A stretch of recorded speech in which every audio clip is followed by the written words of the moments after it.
Hi, good morning, everyone.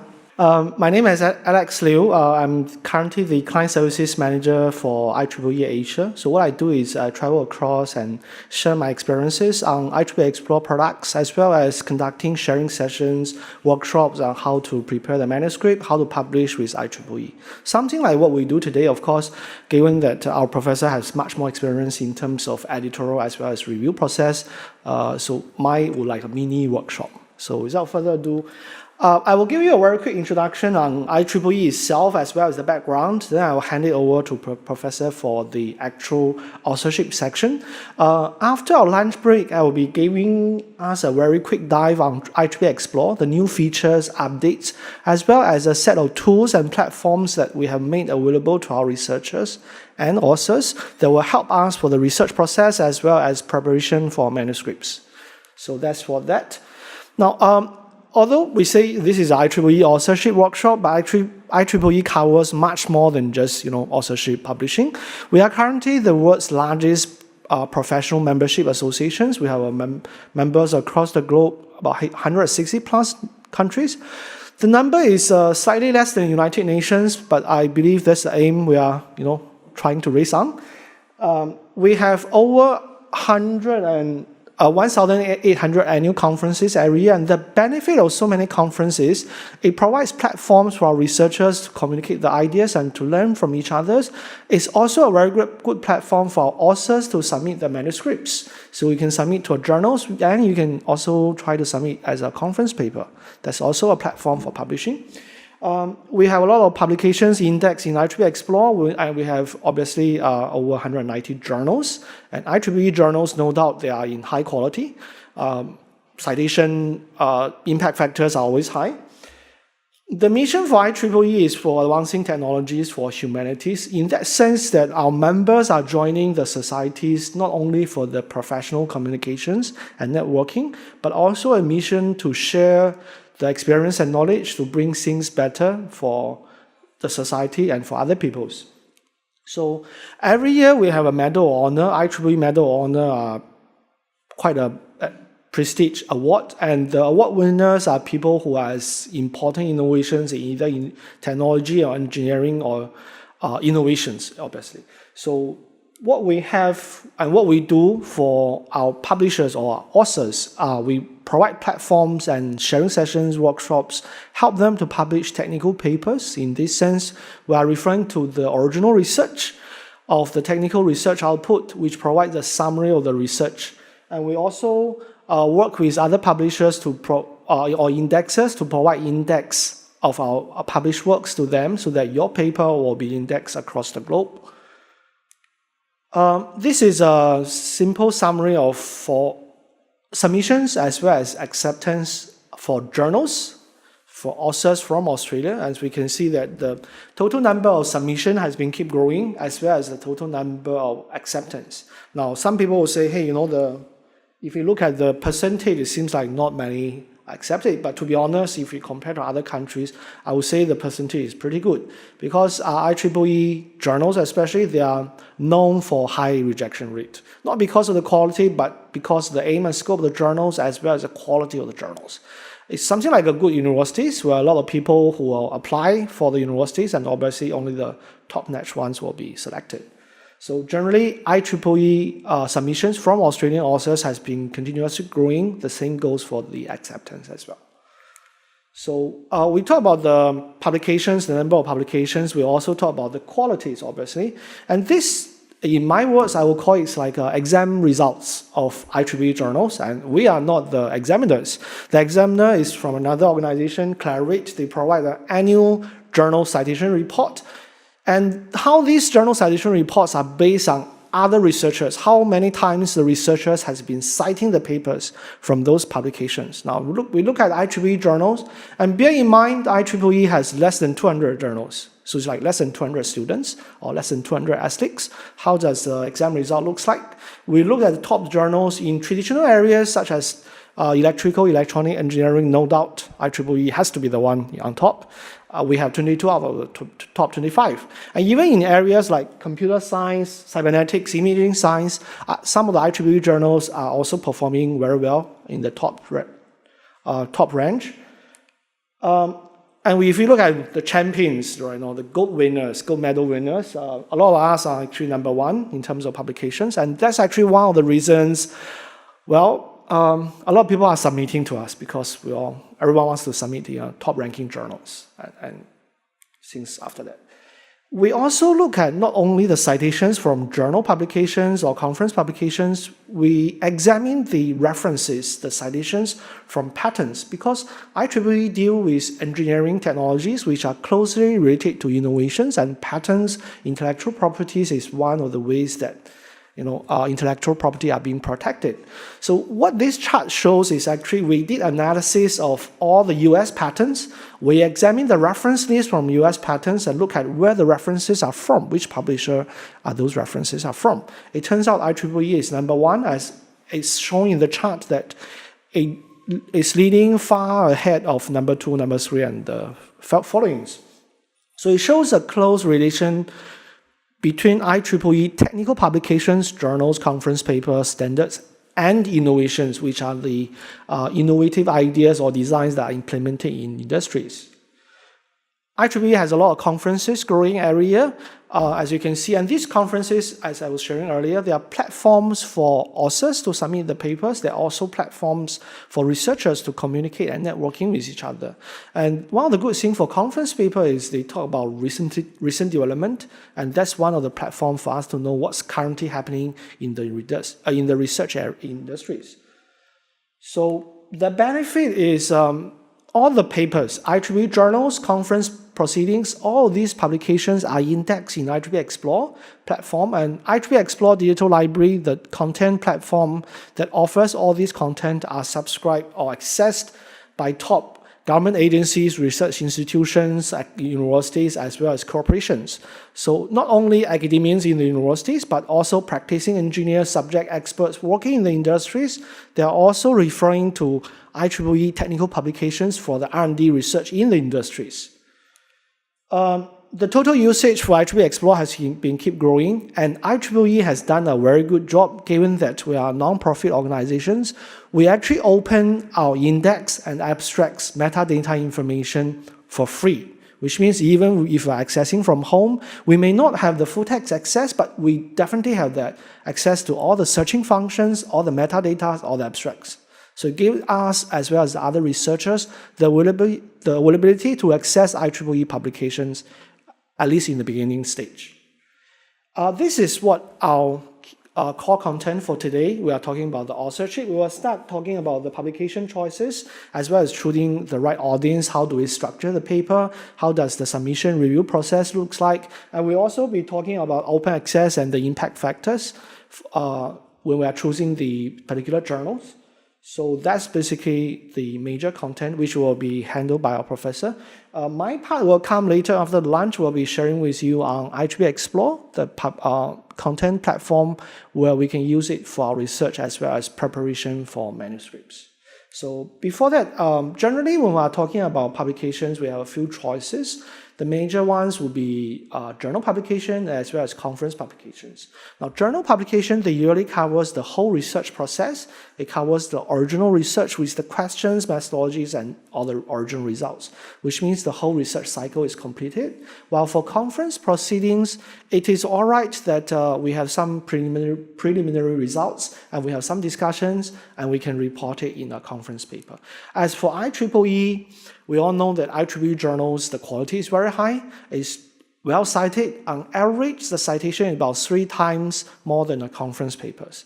But the challenge is because of the high competitions, there is usually a high rejection rate, obviously. And when it comes to conferences, IEEE conferences happen across the globe. We have a lot of conferences happening everywhere. If we do a simple maths, 1,700, 1,800 divided by 365, we have about 5, 6 happening every day. And the challenge for conference publication is, especially for our graduate students, if we aim to publish at a conference paper, according to IEEE policy, we have to present the paper at the conference. So sometimes this may involve some financial costing because of the travelings or registration at the conference, so that can be a challenge if you want to publish a conference paper. this is, well, I basically talk about that. We have a lot of conferences every day. We have a lot of journals publishing on a regular basis. So I will hand over the mic to our professor who will handle the major portion, I would say the core portion of the whole thing, which is the writing part. So Professor Uwe, thank you. Thank you. Thanks, I'll just pass this. Thank you. I'm in control. Very good. Good morning, everyone. I'm Professor Uwe Aickelin. I'm kind of new to the University of Melbourne. I work here as the head of School of Computing and Information Systems. So I wanted to welcome you also to the university if you are not from here. If you want to ever talk to me about my research and or any other work or just generally the university, our building is just behind here. It's the 10-story Doug McDonald building. So you'll find us in there, and I'm very happy to talk to you about computing and so on, what we do here. My own background is in artificial intelligence and data mining. I've worked in this since about 1999. And for the last 10 years, I've been an associate editor for IEEE Transactions Evolutionary Computation. So I have seen a lot of papers in my time, and I've also written quite a few papers in my time, and I hope I can give you some real good practical tips today, sort of beyond the standard, what textbook stuff that you might have read already.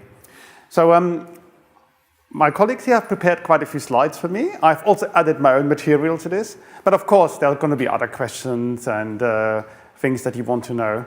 So later on we'll also do a question and answer session, but anyway, you can just ask anytime really, or just grab me. What else can I tell you? If you want to remember my name and you're not sure how to say it, then think about Uwe Aickelin. That's what the British people used to call me when I was working in Nottingham, where I was for a long time. And after that, I spent a couple of years actually working in China. So I also had a very interesting international experience. I was vice president of Nottingham University in Ningbo. So interesting experience. And the last thing I want to say, just as an introduction, is I actually really like IEEE, so I was very happy to accept this invitation, because I think from all the various associations that we have and all the various publishers, they all need to make money and they all do this whatever things, but I find IEEE the most pleasant to deal with, because it's somehow the most engineering, the most scientific, the most academic, at least in my mind. So I'm very happy to do my associate editor role, and I'm very happy to work with IEEE and go to the conference and so on. I think it's a good bunch. So the first thing I've got here is something about the audience and about when you actually, maybe even before you write a paper, the sort of general thing, why we're actually writing a paper. So first thing I should perhaps say, I'm also an academic manager. I've been an academic manager for a long time. And papers are still the bread and butter of any academic CV. I think whatever's happening in the world, sometimes grants are important and sometimes outreach is important and all these other things, they all come and go. But papers have been the bread and butter for a long time, and they remain the bread and butter. So whenever we do recruitment, we do some at the moment, when we do promotions, any of these things, the first thing we look at is publications. And we look at publications because it's the easiest one to compare people on somehow. Other things are always more difficult. So anyway, so I'm just saying, so publications are definitely very important. So all us academics or aspiring academics should continue to publish.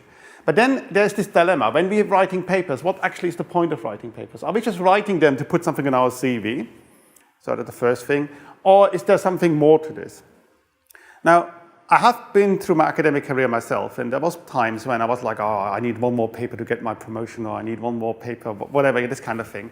But really, I'm hoping today we can talk a lot about the second point, is that, yes, it's good to get papers on your CV, but there's got to be a bit more to this paper, and hopefully it has a longer lasting legacy and people actually make use of it. Because in the end, that will help you. Because what makes a good paper is a paper that's cited, that's used by others, that you can maybe build on yourself or your students can build on. So really, the second point is probably more important than just the let's write a paper. So, who writes papers? I guess all of us in here. I don't know, are you students? Are you staff? Are you working in companies? I think we all write papers. Actually, quite interesting. I do collaborate quite a lot with companies, and more people in companies these days are writing papers as well, because it's sometimes a publicity thing. They want to be seen to do public work. Sometimes also the people have career aspirations and they might want to come back to academia. So if you have industrial collaborators, don't discount that they want to write papers. They often do. Even in government, I find, I worked a lot with UK government before I came here, and I thought, oh, they don't want to write papers. They do actually. It's quite interesting. So all of us write papers. And it does say here something about students typically write conference papers before submitting journal papers. We can talk a bit about that later. The whole pipeline of write a conference paper first and then write a journal paper later, and maybe how we convert one and the other. That's one of the tricks maybe that you need to learn, because that's quite an important one, how you do that right. Okay, so let's start getting a bit into some more of the practical details. So what are we looking for? We're going to go through this in a fair amount of detail. I mean, at a high level, so what do we look for? I guess this is quite all common sense. We obviously want well-written papers. We want papers that have something novelty in them. You know, it has to have some words. It has some pictures. I think this is all fairly understandable. References is perhaps a bit interesting, and I don't know whether now is the time to talk about this or later. It'll come up a few times. But how many references a paper should have is often a question my students ask me. And also I see, as an editor, I still see a lot of people submitting papers with the wrong number of references. So there isn't a fixed rule about this. It's not like, 20 references is the ideal number. But there's obviously some ballpark figures that we look for. And maybe something like 20 to 30 is perhaps a ballpark. It depends a bit on the area you work in, because sometimes if you work in a really novel area, there isn't a lot of references. Or if you work in a really well-established area, there is more references, right? Okay, there's a little bit difference. But sort of 20 to 30. And one thing, we can talk more about this later, is one thing that often happens is some important people have written some papers in this area, and you obviously need to use them as part of your background material. But some people, I would say they're lazy, and they just quote like 17 papers and they're like, Goldsmith 1, 2, 3, Smith 5, 6, 7, this kind of thing. That's really not what we're looking for, right? You should pick out some key papers, one per author, usually, one per key author, and just explain what's going on, and not have too many. Another thing which is quite interesting, when I look at whether references are appropriate or not, and I'm sure the reviewers do the same thing, I do look a little bit about not just who wrote the paper, but also where it was published. And of course, you might want to pick papers that have been published in good places as your references. Not necessarily other IEEE journals, that might be a good one, but it could be ACM journals, so it could be, reputable places. Anyway, sorry, off on a tangent bit with references. We can talk more about that later. Okay, this is very, very high level, and I want to get a bit more into the detail quickly. But what happens when you submit a paper? We use a lovely online system. Are you going to update that at some time? Yeah. It's been the same system for almost 10 years. So 10 years ago, it was brilliant. You're like, wow, this is advanced technology. These days, it's a little bit quirky now. I think, there might be a newer system coming up sometime.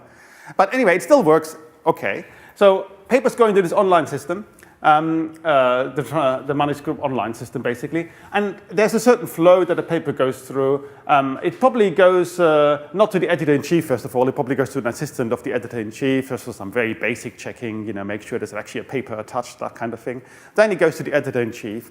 The editor-in-chief will assign the paper to an associate editor like me.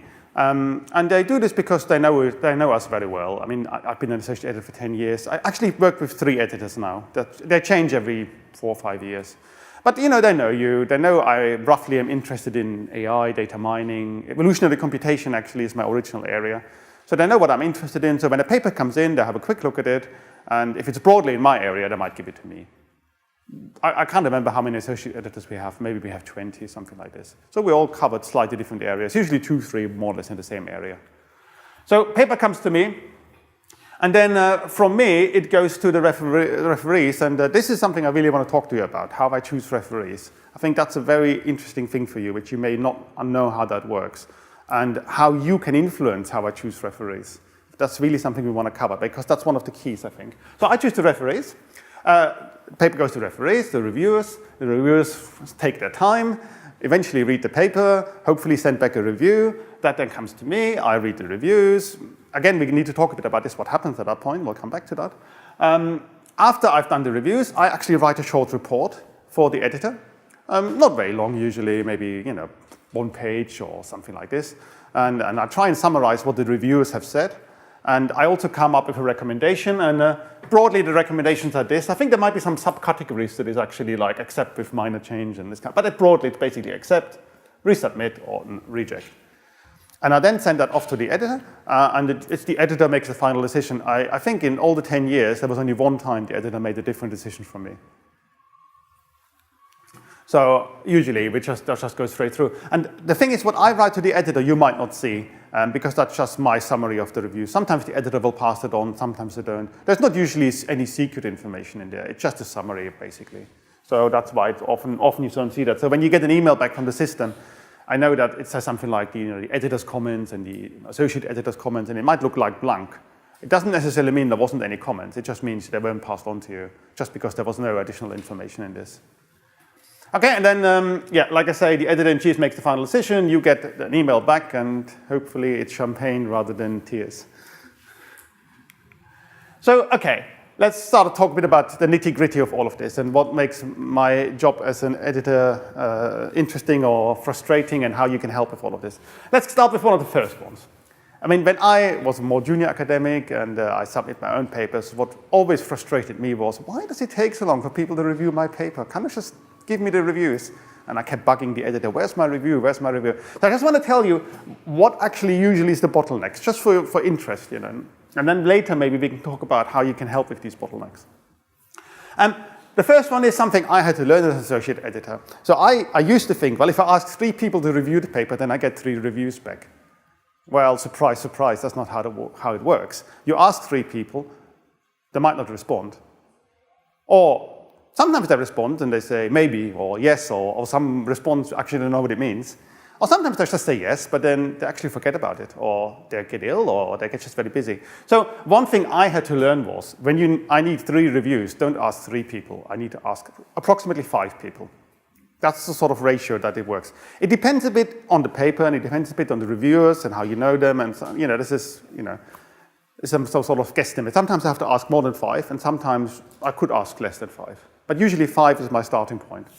So this is a tip for you. If you ever, maybe you're going to edit a special issue or something like this, this could be a good start for you to get into the whole, how to edit things, do a special issue. Or maybe you do conference streams. If you need 3 reviews, ask 5 people. That's the tip I can give you.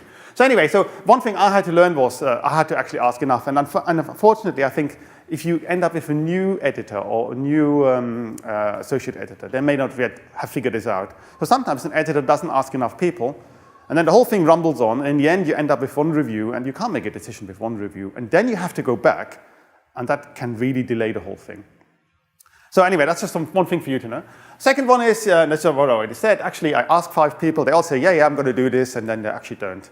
And I think we're all guilty of this. I'm sure you've been asked to do a review, and you probably at some point haven't done it, and there may have been a good reason. So my plea for you at this point is, if you can't do a review, just let the editor know, because then I can reassign the thing. Don't just not do it. And it's better to say no, or early on say, look, I haven't got time, then I can just fix it. Otherwise, we're all going to suffer in the end, right? So just tell us. Another thing, and that usually happens when you nominate the big fish as your reviewers. The big fish are super busy. They haven't got time really to review things. So I learned, don't ask the big professors. They're not the best people often. But anyway, it can happen. It can also happen when you, and we'll come back to this. Sometimes you can suggest reviewers to me. And that's actually a very important thing. I will talk more about that in a minute. But when you suggest a reviewer, and you might have asked them before, are you okay to review my paper? And they say, yeah, I'll do it. And then somehow, this suggested reviewer, they don't actually do a very good review. They just send a really brief thing back, like saying, oh, the paper's great, you must publish it. Of course, that's not a very useful review, right? So if you ever do reviews yourself, please don't send back reviews like this. It's completely meaningless. If you like the paper, great, then tell me why you like it, and and so on. Don't just send back saying, you must publish this, this is super impact or whatever. I can't use that information. And the last thing, and again, this may be interesting, is something I learned over the years. So what happens is many papers, they don't get in the first time. They have to be revised. And then you send in the revised paper. And again, I'll have more to talk about this later, how you do that. And when you send in the revised paper, it has to go back to referees. I can't just make a decision on this. And it goes back to the same referees as before, as default, because they probably had some comments, right? And you address them, and then it goes back to them. But strangely enough, sometimes these original referees, they're very reluctant to review this paper the second time around. Maybe they're bored from it. I don't know sometimes what it is actually. And that can make it very tricky because, of course, you want to know whether the authors have fixed the particular thing that they wanted to fixing. But then if you can't get an answer out of that referee, that's often where I get stuck because it's like, right, this referee said, whatever, experiment not good enough. Authors fixed the paper and changed the experiment. But now this original referee just doesn't want to answer. So that can be a very difficult moment. And often the only choice I have is to go to a new referee. And then what happens, of course, is the new referee picks on completely new things. And then the author comes back saying, oh, what's going on? This is unfair. I fixed what I had. And I'm like, yeah, all right, I know. But Mr. Smith just not responding. So anyway, I'm just saying, so these are kind of maybe you're not aware of this. It's just interesting little stories I can tell you from my sort of dealing with papers. We'll come back to this a little bit, and I'll give you some tips what you can do to help. I've developed my own strategies, of course, but there's also some things you can do. Okay, this is to do with the last point, because I think this is a very important one. If you make the first hurdle and you get to this point, you actually get a chance to revise the paper. You're already in luck, I can tell you this. I would say this is 5 to 3 transactions. I don't know, let's say 20% of papers get in. I don't know the latest statistics. It might be less than 20%. 40% of papers get asked for revisions, and maybe 20 get in. So if you already make the top 40, you're in luck. You're in good position. So don't waste that opportunity. So when you revise your paper, these are my tips. What we need is not just a revised paper. We need a response to the to the reviewers. And I think, I haven't done a scientific study, but I think sometimes the reviewers don't respond to the revised paper because it's actually this problem. You haven't written a response to them. Maybe you fixed everything in the paper. You spent months fixing the paper, but you haven't bothered writing a response to the reviewers. So they just don't want to respond to you anymore. Okay, so what makes a good response to the reviewers? I call it change log. I don't know, you know what I mean, right? So it's very important. And the first thing is, and I think this is one reason why sometimes these reviewers don't respond, sometimes people just not very polite. They say, oh, the reviewer said change this, and he's an idiot. He doesn't know what he's talking about. And these words have been used, and sometimes worse. Surprise, surprise, the reviewer doesn't want to respond to this anymore. And then I'm stuck because I can't make a decision on the paper. So when you get this you get your reviews back, and the reviewer might have misunderstood things, and they may be inconsiderate, and they may have an axe to grind, or, everybody has a bad day. When you respond to this, cut out all sarcasm and all bad language. And the way I usually do this is because I also get annoyed sometimes. I write my response, and I don't send it, and then I sleep one more night, and then I read it again, and then I take out all the sarcasm, and then I send it off. Okay? So please no sarcasm, because it really doesn't go down very well. Just do a really robotic, if you want, point by point. Reviewer said X, I did Y. Reviewer said I did just do it like this. And in particular, also, this is the last thing, people sort of misunderstand this. Sometimes the reviewer says something like, we need more references on synthetic biology. But they completely misunderstood what the paper's about. And you don't want to add any references to synthetic biology because the paper's just not about this. It's fine. Just say, look, the reviewer said add more references about synthetic biology. However, the paper is actually about evolutionary computation. So I decided not to add any references because this isn't relevant to the paper. Instead, I added one more reference to whatever, this kind of answer. It's great. Reviewers are quite happy to get a rebuttal which is well argued, because they also misunderstand things sometimes, right? Okay, but this is already one of my really important tips for you. And if you want to talk more about this with practical examples, maybe you're just going through a revision, just ask me later. Another thing, and again, this is something, I don't know whether people don't know about this, or I don't know, again, maybe it doesn't get explained very well. When you submit your paper, there's an opportunity for you to include a cover letter. It might not be called cover letter. I can't remember on the system what it's called now. It might be called note to the editor, or I don't know what it's called. Let's call it cover letter. Please make use of this opportunity. And please don't just write it in the sort of standard way, which is, dear editor, your esteemed professor, here is the paper, please review it for me. We don't need that bit. You can write that, that's nice. But what we actually need is some other information from you. What I would like in a cover letter is explain any special circumstances, if there are any. For example, author X was originally included, but then he died, and now he's not on the paper anymore. Because when I look at a paper, I might compare it to existing papers, and I might go, oh, that's strange. There was a conference paper before, and it had Mr. Smith on it, and now Mr. Smith's not on it anymore. And I might just reject the paper because of that. It's just one of the many examples, you know. Just explain, if there's any special circumstances, what's happened with this paper. Maybe it's a funny resubmission, or maybe whatever. Just tell me. That might not happen a lot, right? But, you know, if there is something like this, it's really important, because I'm not, you know, I can't read minds, right? I don't know this. Something you definitely should do, and this is either in the cover letter or depending on what submission system you use, there may be some ways in the system itself. There's something called preferred reviewers and non-preferred reviewers, or suggested reviewers and not preferred reviewers, or whatever. Again, please make use of this. Non-preferred reviewers is the easy one. That's people who, for whatever reason, you might have a conflict with. And that can happen, you know, maybe you just had an argument with somebody, or, you know, this happens. Just tell us, it's not a problem. Honestly, I don't mind. If you just tell me, you know, Professor Smith, you know, he's not preferred, you don't have to say why, actually. Just put him there, no problem. I have thousands of people to choose from, you know, so I don't have to choose this person, and I really don't mind. So it's fine to say this. It's much better this way around than I choose this person, and then, you know, it all goes wrong, and then later on you're complaining about it, and I'm like, well, why are you complaining now? You didn't tell me in the beginning. And the second one is actually the most useful one. So I get a lot of papers to handle, and it's time consuming, and, you know, we're all busy people. So I want to choose good referees. That is very important. But it's time consuming to choose good referees, and we'll talk more a bit later how I do it. Any help you can give me would be appreciated. So if you think there are good referees for your paper, tell me. It doesn't mean I'm going to use them, or all of them. Usually I use one of them. That's sort of my rule of thumb again. But just tell me. It's really useful. Even if I don't use them for your paper, I might use them for another paper, and, you know, this kind of thing. And it's really, really useful for me. So name suggested reviewers.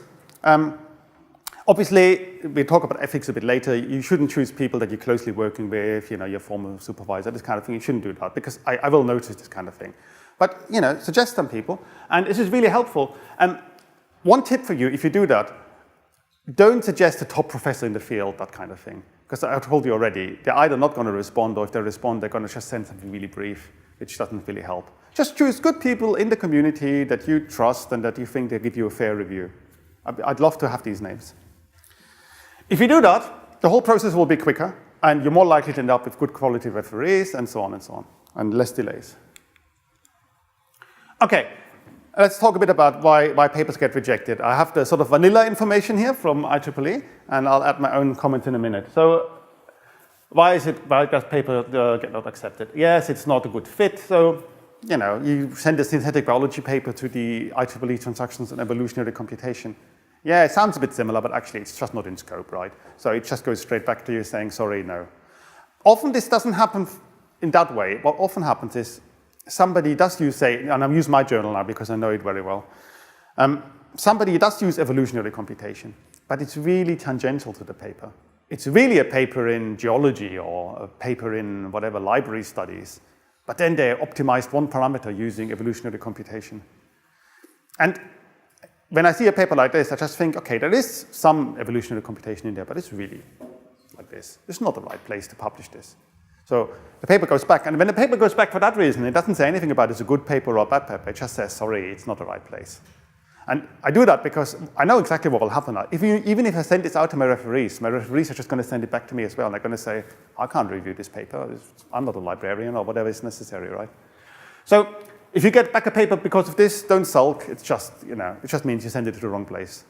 There are some really good tools these days where you can put in your abstract and it extracts keywords from your abstract and it suggests journals for you. Have you ever tried these tools?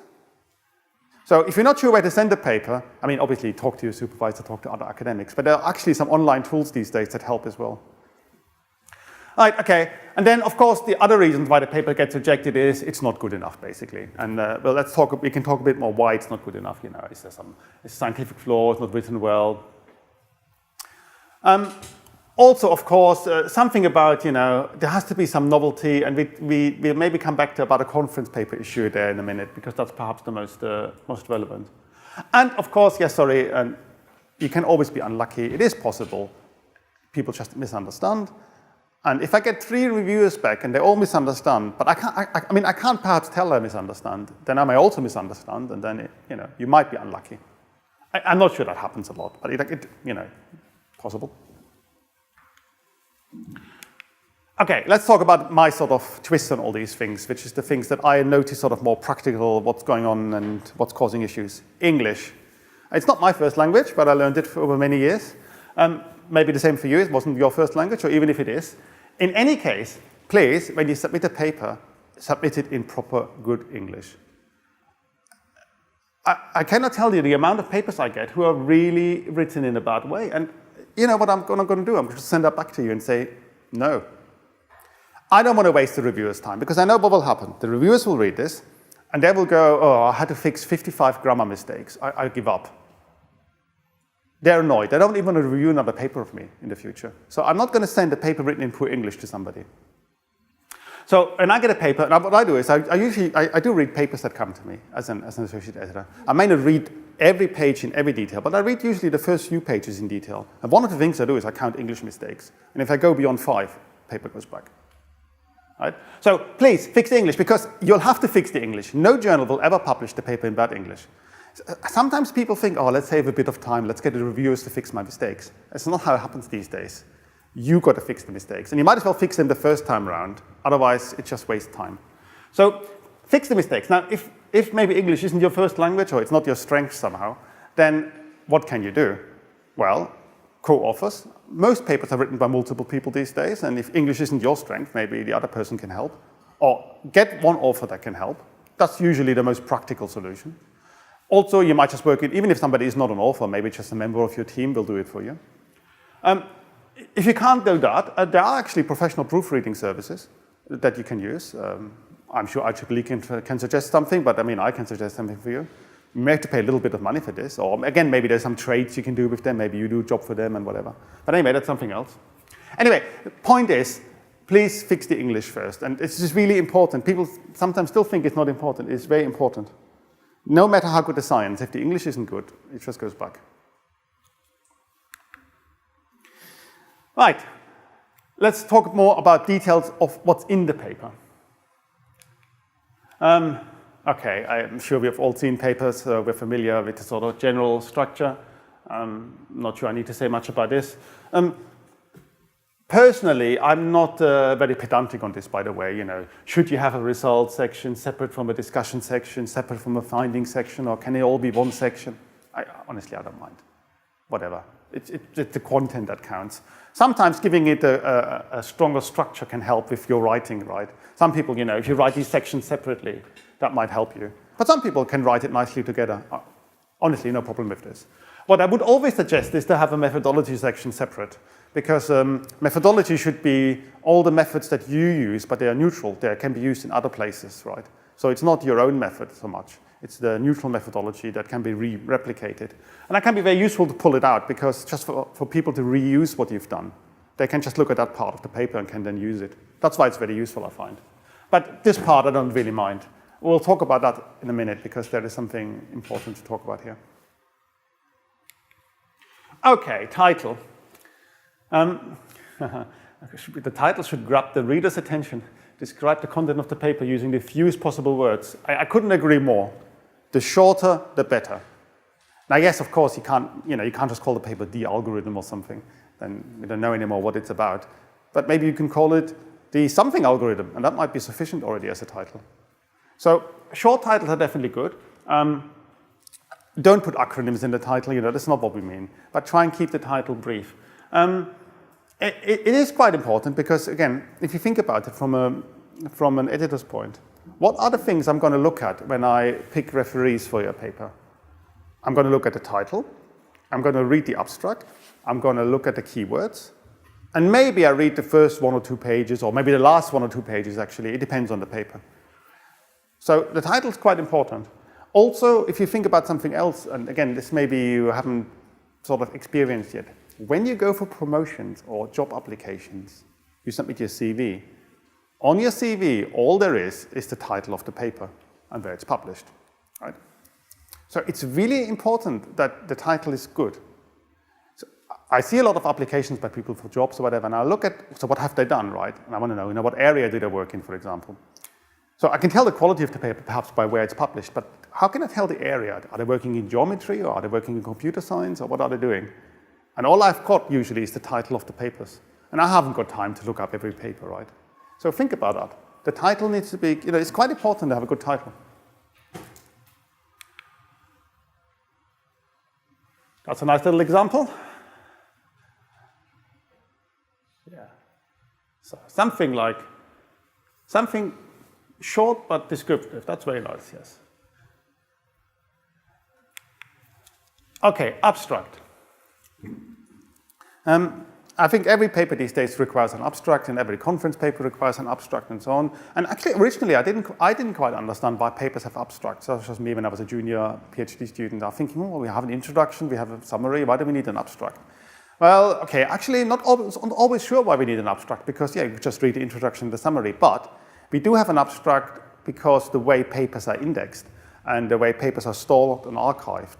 Some places they can only archive the abstract, all right? They don't actually get the whole paper. And that's one reason why we have an abstract. Also, an abstract is useful as a summary. And maybe if you want to quickly read lots of papers, you just read the abstract. Actually, I like to read the summary of the paper more than the abstract, but abstract also useful. So anyway, so the abstract is important. And really the main thing I would say about the abstract is it's something about it has to be standalone. So imagine the rest of the paper is deleted, and all that's left is the abstract. And after reading that, you should still get an idea what the paper is actually about. I think that's really the most important thing. Whether it's 250 words, the past tense, the present tense, and we can discuss that at some point. Actually, the tense was an interesting one we had to discuss. I like the present tense, some people like the past tense. Again, I'm not this kind of pedantic person. The main thing really is just standalone. So the abstract should somehow say, what have you done? Why did you do it? What's the results? And what's next? And unfortunately, some people, they only do the first two in an abstract. They say, what did you do and why you do it? But for some reason, they don't mention the last two things. And that doesn't make a good abstract. So, do tell, right, I invented this new algorithm. Why? Because the previous algorithm wasn't good enough. And what did we do? We applied it to these 10 data sets. And we found that on 5 of the data sets it worked, and on the other 5 it actually didn't work. So what we're going to do next is an even better algorithm that works on at least 8 of the 10 data sets. That would be a good abstract. And not just say, I did this algorithm and applied it to this data set. And I'm asking myself, and remember, I might not see the rest of the paper.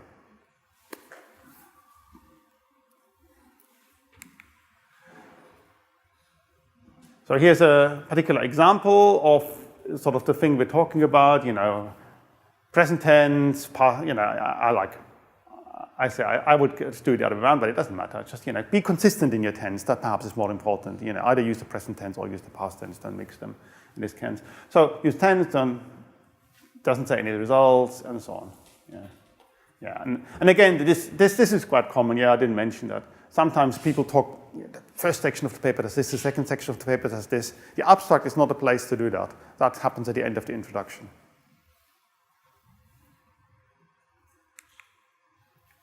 Okay, now this is a very interesting one, I find, keywords. So again, when I was writing my first few papers and I was submitting them, I tell you how I felt. I spent months writing my paper. It's, hard work, right? And then you get it, you review it and you make it better. And eventually you come to submission, and the submission system is always clunky and really annoying. And eventually the upload fails 3 times, and eventually you get to the point where the paper is nearly submitted, and then it asks you for keywords, and I go like, swear word. Yet one more step I have to do, and I just type in some random keywords, because at that point I can't be bothered anymore to write in anything useful. And anyway, keywords, who needs keywords? They're not important. Well, I learned through my experience that this is really wrong. The keywords are extremely important. Depending on what publication you have, the keywords may not actually be published in the paper itself. Okay? This is what my mistake was. I thought, the keywords don't appear in the publication. They do in most journals, but not always, right? But the keywords are used for many other purposes. The keywords are used, first of all, to choose referees. The keywords are also used to check whether the paper is in scope for the journal. The keywords are also used later on for indexing and archiving. And if they do appear in the publication, which they do mostly these days, they get used by people to find your paper. So they're actually extremely important. And I didn't know that in the beginning. So while it might be another 5 minutes of your time to choose carefully the keywords, these 5 minutes are probably more important than a month working on the results, okay? Which, again, I had to learn through the experience. So please choose good keywords. What are good keywords? Well, good keywords are words that are commonly used in the ontology in the field that you work in. So sometimes people pick keywords that are just too obscure. And you're the first person ever to use this word as a keyword. Well, maybe a keyword to you, but it doesn't really help anybody else. So I don't know, you say bee swarm algorithm or something. Yeah, that might be exactly what you've done. But it's not really a very good keyword because nobody else ever uses that. So don't use that. Maybe swarm algorithm could be a good keyword. Or maybe algorithm could even be a good keyword, right? So that's kind of what you have to think about. So they are quite important. Don't make them too specific. Yes, don't make them too generic. Maybe algorithm is too generic. Well, it depends on the paper. It might not. But obviously, don't just put computation or something, or data or something. That's every paper, right? So somewhere in the middle is useful. I think usually we ask for 4 or 5. That would be a good number. If you're not sure how to do this sort of keyword thing, just have a look at some other good papers and look at the papers you like, the paper you admire. What keywords did they use? That's usually the answer, right? Okay, what else have we got? Introduction. I think these sections are generally not a problem in papers. I think most people are familiar what's an introduction because, you have introductions to PhDs, theses, and so on. But in an introduction, yes, you basically introduce the work. I don't know, 2 pages long, that might be about right. I've seen one, it can be shorter. It depends a bit whether you introduce more of the background already in the introduction or not. It's a little bit of your style. But basically, introduction is hook the person in, say something about your motivation, give a bit of a general introduction, tell us how the paper's organized. Not usually a problem, this section, I find in papers. The one thing maybe that I just want to say a little bit more about this is motivation. So it's really nice to know for the reader and for the reviewer, why are you doing the work that you're doing? What I mean by that is not sort of just a superficial level why. Everybody gives me the superficial level why. I'm doing this because, like I say, the previous algorithm hasn't worked very well, so now we're inventing a new algorithm. That's a bit superficial. Yeah, okay, that's good to know that. But what I really want to know is what's the bigger picture? What's the motivation, we want to create an AI that can help the medics in the hospital, for example. And one of the things would be to have an algorithm, and then the previous algorithm, and then it flows from there. So it's really nice to know the bigger picture.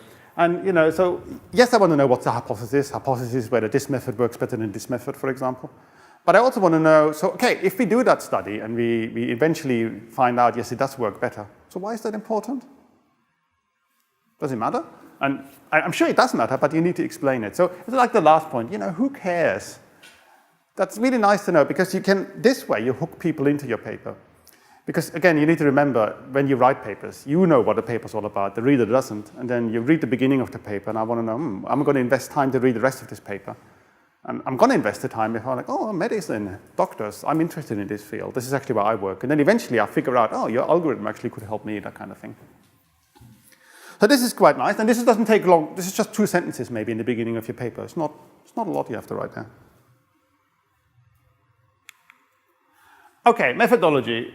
As scientists and engineers, we tend to be very good at this. This is, what are we doing, the algorithm, the programs, the statistics, whatever.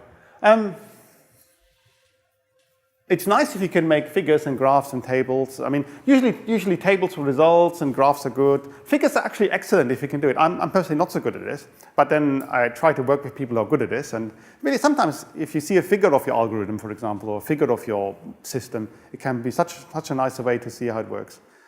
So.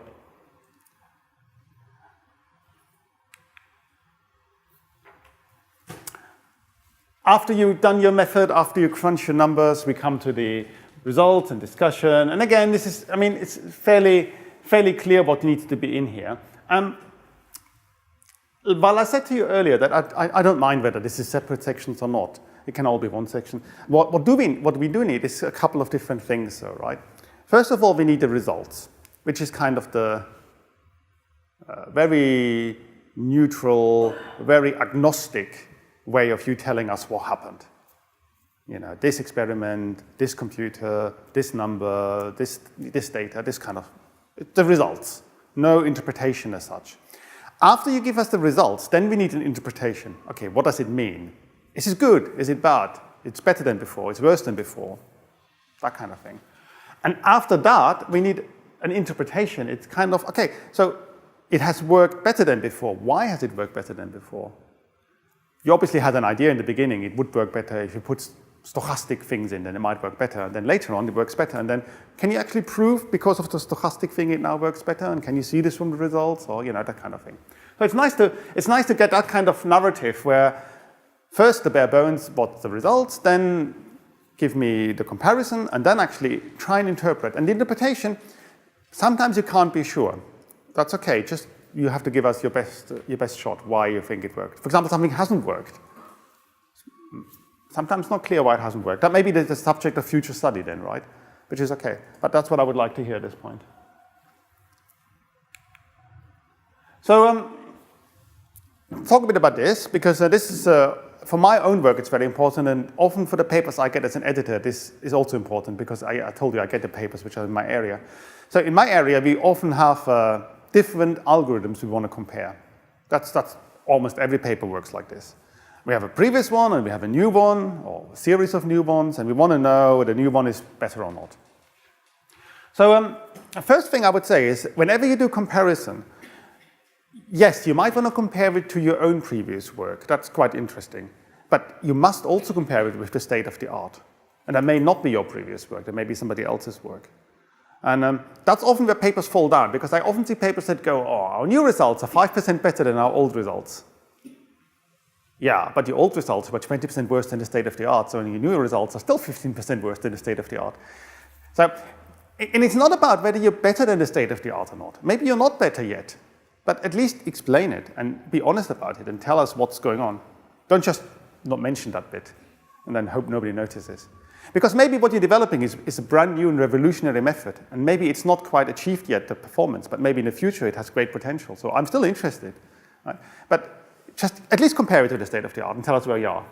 And if you're not sure what the state of the art is, it's not hard to find out. You just read one or two review papers that have been published recently in your field, and they will mention, you know, what's the main algorithms, and those are the ones we're looking for. Also, next problem, so this is maybe because I do data, across sufficient data sets. You know, I get these papers and they say, right, we've tried our new algorithm and we compared it against the state of the art on this one data set. And obviously my suspicion is always, yeah, that you obviously chose that one data set because it works, right? Or maybe you're just lazy, you kind of want to do. And you can't just do studies on one data set. These days, you know, we have world of big data. It's really easy to get lots of data sets. People say, oh, I can't get data. That's just not true. You can get a lot of data these days. There is many benchmark data sets you can download from public repositories. There is many competitions that happen at conferences. You can get all these data sets. So do at least, you know, a bunch of them. And yeah, I mean, we're not getting all the, you know, I don't talk about cross-validation and repeats. I mean, yeah, there's a good science how you do this. The next point I want to make is statistics. It still surprises me now. It's getting better, actually. I think more of us have done research methodology courses or classes, but it's still not as good as it should be. So what I get is a paper that says, right, I've done 50 data sets, and we've compared it against the state of the art, and my mean results are this, whatever, 55, and the previous mean results were 54, so our results are one better, it's great. Now, that's not really very proper validation of hypotheses and statistics, right? So we need to do a t-test, or we need to do a Mann-Whitney test, or, I mean, you know, I'm not getting all the details now, but there's different statistical tests we have these days to do a scientific evaluation whether something is better or worse, not just look at the means or things like this. If you're not sure how to do statistics, just attend a short course in your university about statistics. They're offered all the time because every PhD student has to learn this. And it's really, once you know how to do it, it's really easy. In the beginning, it might sometimes look daunting, but it's actually not that hard. You just bang the results into a spreadsheet or into an R, and then literally click the button and out comes the number. You know, once you know how you do it, it's really not hard. So statistics is important. Last things, figures, tables, be descriptive. So this is kind of what I said already. So you need a balance a little bit here. I mean, I don't need to have 50 tables, I don't have 50 figures, but if you have no tables, often what I would like, and this is me as a reader now, as a reviewer rather than as an editor, I want to see the overall results. And then maybe for one example, I want to see the detailed results. Something like that, because I like to know the detail, I like to know the nitty-gritty, but then you can't do nitty-gritty for everything, right? So maybe for one example, the detail, you know, exactly how it worked, all the performances, the CPU times, or whatever it is. And then for the rest, maybe just a summary table. So that could work. If you're clever and can do figures, that's even better. Maybe you can have more data like this. And yeah, I talked about being descriptive already, so it's important to have at least one part where you're agnostic, you just explain how it is. Okay, last thing I've got here, conclusion versus summary. This is hopefully something that somebody has explained to you previously. It's really quite simple. There are two different things, basically. They're not the same thing. A conclusion, or let's start with a summary. A summary is summarize the paper, right? In 5 sentences, what have you done? A little bit like the abstract, maybe even shorter. Conclusion is something different. Conclusion is what you're going to do next. What have you learned from the paper, and hence the next steps. And in a journal paper, we need both sections. We need a summary, very quick, not long now, because we had an abstract already anyway, so just whatever, 3 sentences maybe. But then the conclusion is important, because based on this summary, we've learned this works, this didn't work, we're not quite sure yet why this didn't work, so the next step has to be we need to re-implement this in a different way, whatever. The sort of future work section basically comes out of that. Also, other conclusions could be, you know, something like, yeah, this should be applied to other fields, or now we know this is a dead end, don't do it anymore, or I mean, whatever you learn from this paper, basically. And that's usually the bit I really like in a paper, because so when I was a reviewer, as an editor, I look at papers, I read the abstract or the introduction, the first part, and then I straight jump to the conclusions to see, okay, so what actually happened. And then, if I'm still interested, then I go to the details of maybe the methods and the numbers and the results. Okay, references. So I sort of said this earlier already a little bit. So, you know, there's not a magic number. Maybe 20 to 30 might be about right. I think the main thing is just choose good quality references and not too many from the same author, because there's no point really. I don't need 10 Smith papers. If Smith's really important in the field, just pick his 1 or 2 best papers and that's it. Why do I need 10 from him? I don't need that. So that's good. Don't forget your own papers if you have done previous work in this field. It's important. And like I say, obviously have quality sources. Okay, a few other things I want to talk about. Ethics. I'm not sure many of these cause problems, really, but there's definitely one I want to talk a little bit about. But let's go through them first of all. Conflicts of interest. So this is something you may want to mention in your cover letter, for example, or also some publications specifically ask you to either tick boxes or to write something. It's not necessarily a bad thing to have a conflict of interest. It's something about maybe who funded the research, maybe the funding agency. So you just need to mention that, for example. But maybe if the funding comes not from a funding agency, but from industry, possibly there could be a conflict. But anyway, it's not usually an issue. As long as you declare these things, it's not usually an issue. What you want to avoid is that you don't mention something, and then a reviewer goes, oh, I know this work has been funded by so-and-so company, so no wonder the results look like this. Now, it's better to say, yeah, the work has been funded by so-and-so company. You know, just tell us what it is. But I don't find this is usually a problem. Just mention that, right? Plagiarism, I think we understand. We don't want to copy other people's work. I think sometimes, but this is more for beginners. There's sometimes a bit of confusion. At what point should you put in a reference, and at what point you shouldn't? Well, first of all, my rule would be, if it's more than half a sentence direct quote, then you need to make it very clear it's a direct quote. Put it in inverted commas, put it in italics, and straight afterwards tell us where it's come from. Page number 7 from blah, blah, whatever. So that's one thing. If it's more than half a sentence direct quote, it needs to be specially highlighted. And you don't want a lot of these in your paper. Because why do I need to read the quotes of other people? I want to read your paper. Yes, sure, there might have been Einstein who said something, you know, only ever one person said, you know, don't quote that, fine. But if I see more than one direct quote in a paper, I'm usually like, what's the point? Why don't I just read the other paper then? Much more common is, of course, that you have the sort of more summary kind of quoting, somebody else done some related work, that kind of thing. So I think usually you quote somebody else's idea, you summarize the idea, you give the reference. If you're in doubt, just give the reference. I don't think usually people mind you give an additional reference. We're not going to go beyond, we're not talking about too many. I think the last thing is perhaps the one that's a little bit more debatable. And I don't know how you deal with that in your team that you work with. I mean, most of us work in teams these days. I once wrote a paper all by myself, but that's quite rare, right? Mostly we work in teams. And then it's usually a bit of a discussion, who should be on the paper, who shouldn't be on the paper, what's the order of the authors, who should be the first, who should be the next. And this varies a bit from discipline to discipline. In some areas of computer science, for example, people are very strict on alphabetical order. In some areas of computer science, they just put them in like who did the most work comes first and so on. In medicine, I know that the most senior person often comes last, So there's different conventions in different fields, and you may need to talk to your own community, what's the conventions, first of all. But then the sort of question, who should be included and who shouldn't be included, can I just tell you how I deal with this? And maybe this is my best tip for you. When I write the paper in the beginning, actually before we write the paper, when we have the idea that we're going to write the paper, at that moment, we sort of make an open call to all the people who might be interested in the team and say, hey, team, I'm going to write a paper for IEEE transactions, maybe submit it next year. Who wants to contribute?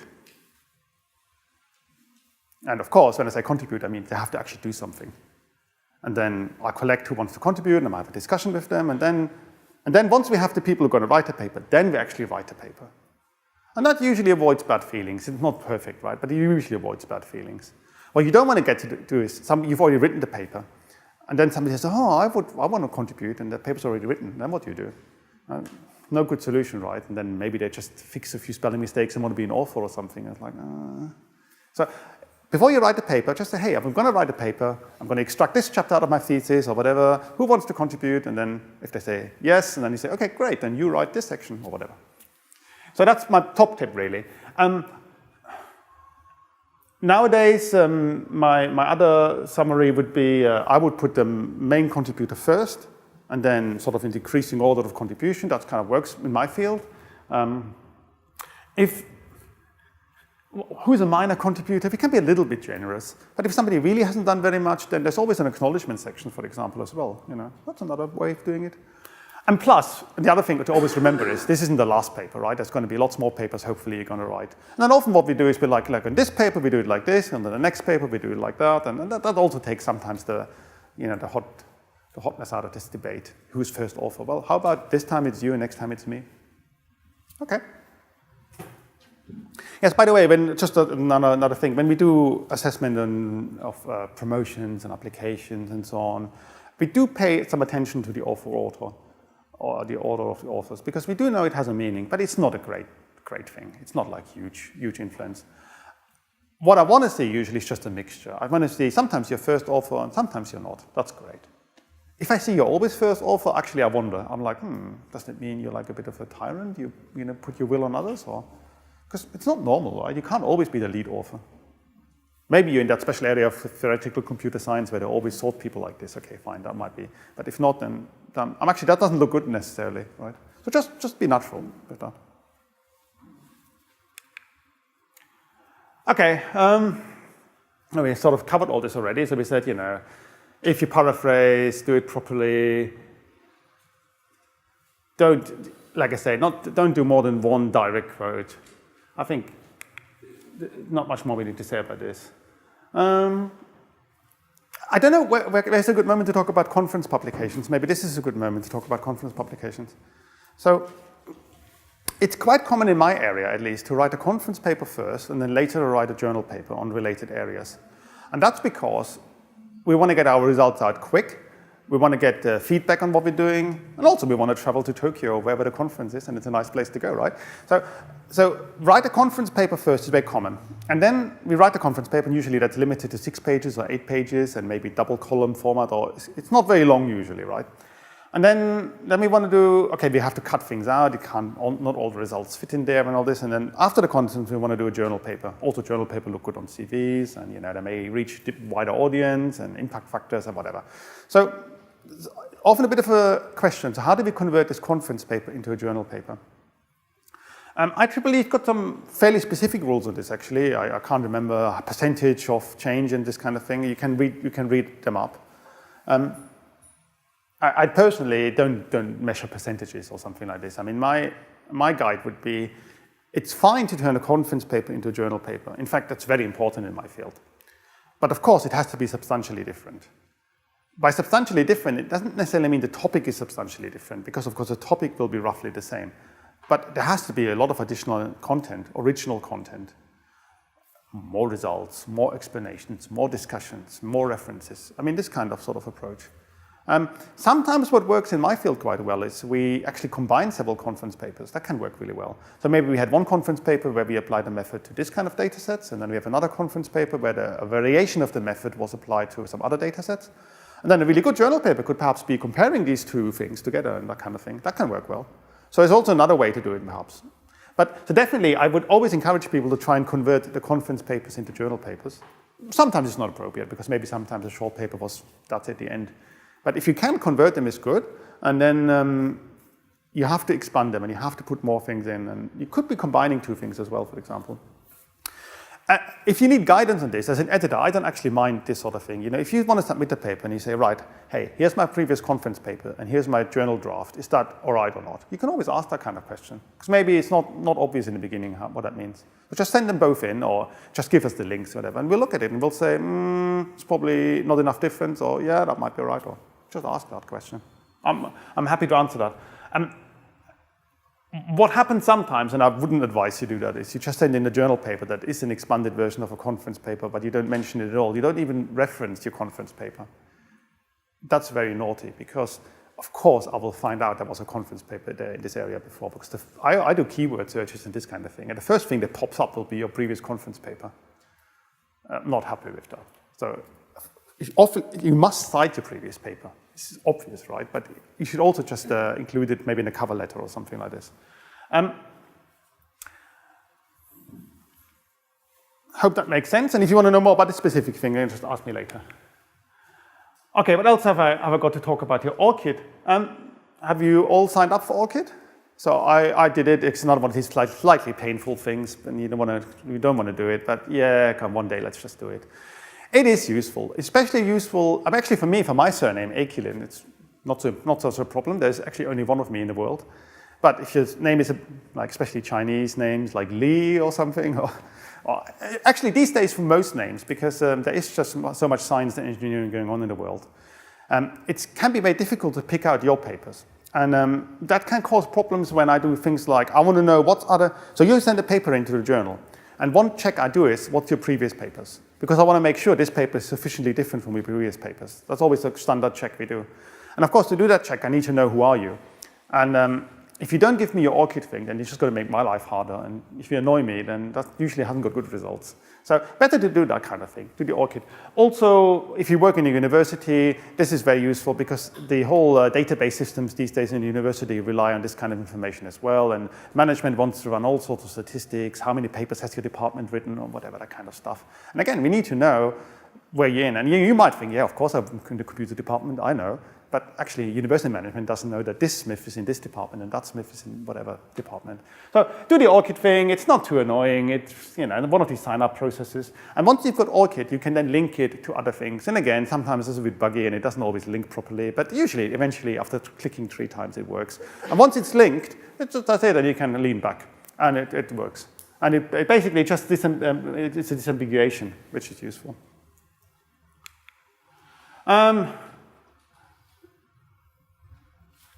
You can see that when you actually submit an IEEE thing, you do require a link to ORCID anyway, so you probably can't get around this. I think you can get around it, because it's exactly what it says here, co-authors, they get asked later, and they may not provide it. Just try and provide it, please. Where to publish? Okay. Traditional journals, open access journals, hybrid journals. In the UK, we used to call them green channel and gold channel and silver channel. I can't remember it. I got a bit confused at some point what it was. But it's still a bit of an evolving field, I would say. And this has been going for some time. It's quite interesting, because at some point there was a big debate in the UK, at least, and I'm sure this debate will have been here, and if it hasn't been here yet, it will come here. It's about who funds research, and as a result, who should have access to research. And well, maybe a surprise, taxpayers fund research. Taxpayers are everybody, so everybody should have access to the results. sort of quite logical, but we don't often talk about it like this because we feel like, oh, I've done the paper, it's my paper, my precious paper. But actually, it should be open, right? And in the UK, slowly, all the research councils have started to introduce rules about this. If you are funded by EPSRC, which is one of the main research councils, then, and they sort of changed them over time a little bit, but basically moving towards open publishing. That's really had a bit of an impact in the field because finally people took this serious, I think. When the research councils got involved, that's when we took it serious. And then also the research assessment exercise, the REF in the UK, has now a rule that things have to be open access. It's still a little bit vague actually because at the end of the day, what does it actually mean something is open access? If I put it in my own web page, is that open access? If I put it in my university's repository that nobody can access because it's so arcane, is that open access? If I use the IEEE system and I pay the gold fee, is it open access here? Well, it's still a little bit at this point. I mean, not quite sure yet. I mean, it's just my own feeling, right? But broadly, we have this kind of thing. You know, we have the traditional journal, which is you pay nothing, and then who wants the journal has to pay money, either per article, per annual subscription, or whatever. Or we have the open access, which usually means you pay everything in front, and then afterwards it's kind of nothing. Or most likely these days, we're actually in this kind of field. And that's why I say it's a little bit still not resolved. We have some sort of mixture of you pay something, somebody else pays something. Within a year, you can make it in your repository. There's an embargo period, and it varies a little bit, and so on. There's a very good tool in the UK called Sherpa. You know this tool? So, because actually, it can be really difficult to know these days which journal has exactly got which policy. And there's a tool called Sherpa in the UK. Just type Sherpa in Google, you'll find it.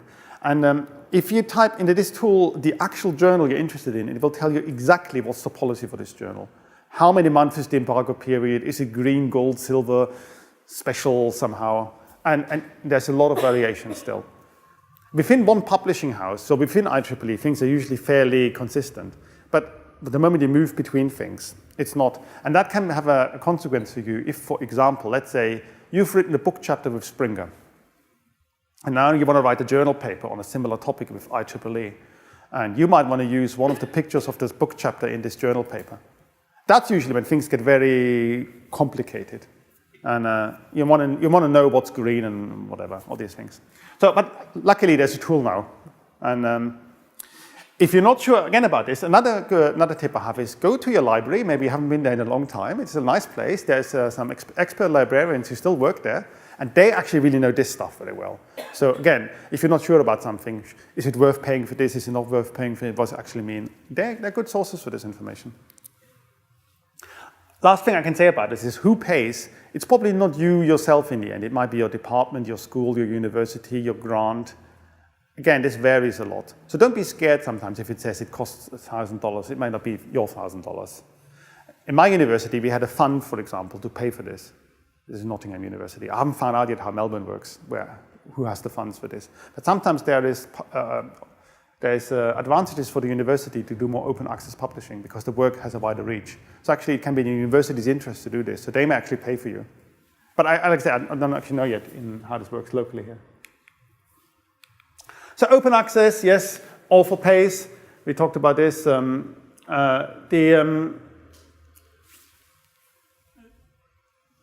can see there is broadly 3 options in this, and this is exactly what I just talked about.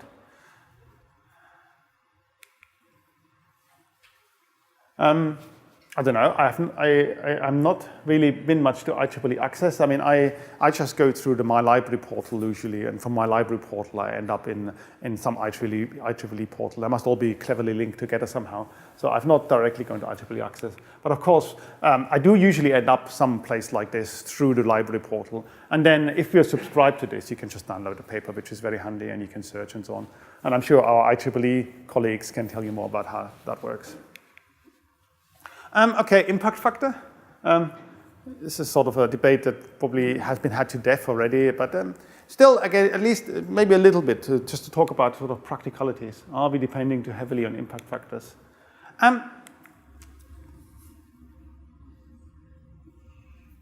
I don't know offhand what's the impact factor of the journal I'm an editor of. I think it's quite high, But because it changes all the time, I don't know anymore. I think it might be 4 or something, really high actually these days. They've gone up a lot. But so this already tells you something, right? I'm not pedantic about an impact factor. I don't wake up in the morning and look up what's the factor, that kind of thing. But it can be useful for a few things. Especially early on in your career, I think it's useful because when you have relatively few papers, people want to know, are these good papers or not, right? This is always the question, you know, CV, promotion, application. I want to know, have you done good papers? And one way to know whether it's a good paper is to know where it's published. And it's only one way, right? Let's not forget that. And then sometimes I do know the venue myself because maybe I'm an editor there or maybe it's a conference I visited or, you know. But the world's big and I can't possibly know all the journals and all the conferences. So you've published something in a journal I don't know. And there's relatively few publications you have. So it's quite important that I understand this particular one, so how good is it? Well, now you tell me how I'm going to do this. Yes, I can download the paper and I can read it. But what if I'm not an expert in that area? That usually is the case, right? I can't send it out to referees. I mean, you know, we haven't got time for all these things, right? So I do look at citations and I do look at impact factors. But, I mean, it's only one of the many components, right? But this is just a reality, right? Somewhere it plays a role. Now, I'm a data scientist myself. I told you I do AI data mining. So I actually know exactly how to manipulate data. And I know how flawed some of these measures are. So I know an impact factor is a very flawed measure in many ways. But there is still some merit in it because while it's flawed for this paper for you, it's also flawed for everybody else in the same way. So comparatively, there is something in it as one of the many components, right? So that's the best way I would describe it. So if you want to choose a journal to publish in, you know, and you can look up using some tools like this, what exactly is the impact factor of the journal. But you get something like this for, you know, for a particular subfield, you get all the journals. This must be the AI journals. I can see Fuzzy is on top. My friend John Garibaldi is now the editor-in-chief. And we often talk about why it is such a high impact factor. And why has it got such a high impact factor? It's really simple. It's because a lot of the people publishing in this field are quoting other people who are publishing in this field because it's sort of a self-contained field. So you end up with lots of, they're not exactly self-citations, but they're more close citations. So more people are citing papers from the same journal, basically. And that's just how that field operates. So it has a very high impact factor, but it doesn't mean its papers are better than maybe the second journal or the third journal, right? It's just how that field operates. So that's just, you know, one reason I know. I don't know. I'm in IEEE Transactions, Evolutionary Computation. I'm obviously looking now to find it. No, not on here. Oh, well, never mind. So you can get these reports, and you can have a look at this. And I wouldn't be bothered about the exact number of the impact factor. What I would just be wondering is whether the journal's on the list at all.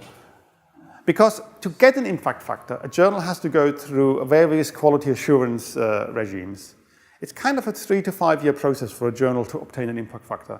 There are sort of, you know, like ISO certification equivalent kind of things you have to do. Make sure there's a robust process, that kind of thing. So actually having an impact factor is a really good thing because it means the journal has to have a certain quality threshold. What exactly is the impact factor? It's a little bit secondary because it depends a bit on the field, right? So, but, you know, these lists can be useful for, I'm not sure where to publish. Oh, let's have a look what's possibilities, basically. So this is, I guess, is what I've been saying. You know, it's more the reputation in the community that's important. But it can be good just to have an impact factor. Now, sometimes you, for some reason, really want to publish in a journal that hasn't got an impact factor. It can happen because I actually know 1 or 2 editors of journals that just can't be bothered to get an impact factor. They don't believe in the system or they just don't want to fill in the forms that's necessary to get it. I know these people. But I know they're also very good scientists and the editorial board of the journal is very good. So that's fine, I still publish there. But of course, if you get sort of a random journal published in a sort of random country, you know, do I need to say anything else? Okay, other ways to judging a journal's value, number of downloads. I've never used this myself. You can get that information. So if you look at the paper, you can see how often the paper has been downloaded. In fact, these days, sometimes you even get reports from the system. Your paper has been downloaded blah, blah times. I don't quite know yet how to evaluate that information because it's a bit new. But yes, it might be interesting. Patent citations is not an area I'm a specialist in. We heard earlier that there's a lot of patents and so on, but I just don't, it's not my area. So better ask my colleague about this. Next steps. I think I'm done. Is that okay, timing-wise? Okay. Anyway, I'm back. Yeah, thank you. I'm back later for the question and answers. And anyway, I'm around, so you can always ask me more questions.